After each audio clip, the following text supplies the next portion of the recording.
En este caso, el pasado perfecto lo vamos a usar en este trabajo para resolver el punto 4 y el punto 5. Primero vamos con el 4.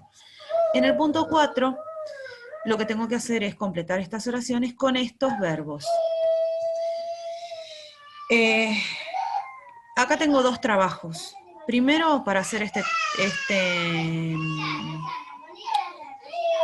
punto, lo que voy a hacer es buscar qué significan los verbos, cada uno de los verbos. Y lo voy a anotar. ¿Por qué? Porque si yo no sé lo que significan los verbos, no sé en qué oración los podría incluir. Después voy a leer cada oración, palabra por palabra, y voy a anotar, buscar y anotar las palabras que no sepa. Así me entero de qué trata la oración. El tercer paso sería elegir el verbo que voy a usar en cada oración. ¿Por qué? Siempre depende del contexto y que el verbo quepa ahí. Si me está hablando de que algo de las vacaciones, nunca voy a poder usar el verbo morir las vacaciones. Por ejemplo, usar el verbo ir de vacaciones o reservar las vacaciones o cualquier verbo que quede bien en ese contexto. Y una vez que eligieron el verbo con el que van a completar cada oración, lo que van a hacer es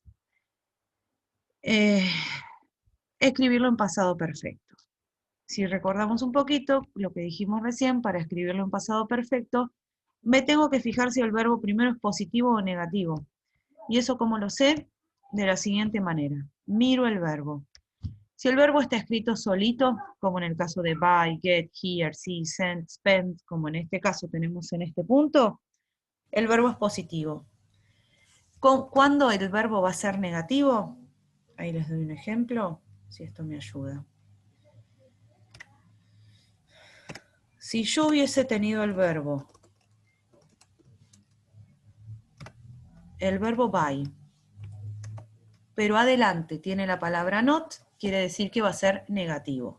Y ahí, entonces, me doy cuenta si es positivo o negativo. En el punto 4 tenemos todos los verbos que están solitos, ninguno tiene not adelante, quiere decir que son positivos. Entonces voy a la explicación de acá arriba, me fijo las frases afirmativas, cómo se escribían, con el had más el verbo en participio pasado. Entonces, fíjense el ejemplo del 1. Yo hablaba de una carta que me habían enviado el día anterior. Y de los verbos que tenía acá, el mejor, el que me pareció mejor, era los, que es perder, lose, que es perder. Entonces, ¿yo qué hice? No, perdón, habla de una carta que se perdió. Y de los verbos que tenía acá, el que más me pegaba con la carta era el verbo send, que es enviar. Entonces, ¿yo qué hice? Como es positivo, escribí had.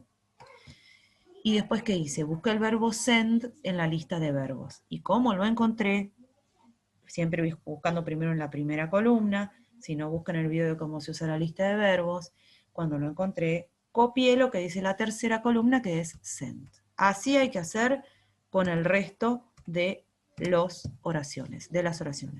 Si tienen, en el caso del D y el E, que tienen el verbo partido al medio, no pasa nada. En la primera ponen el had y en la segunda ponen el verbo en participio que hayan elegido de acá arriba. Hay un verbo para cada oración y lo ideal es que no se repitan.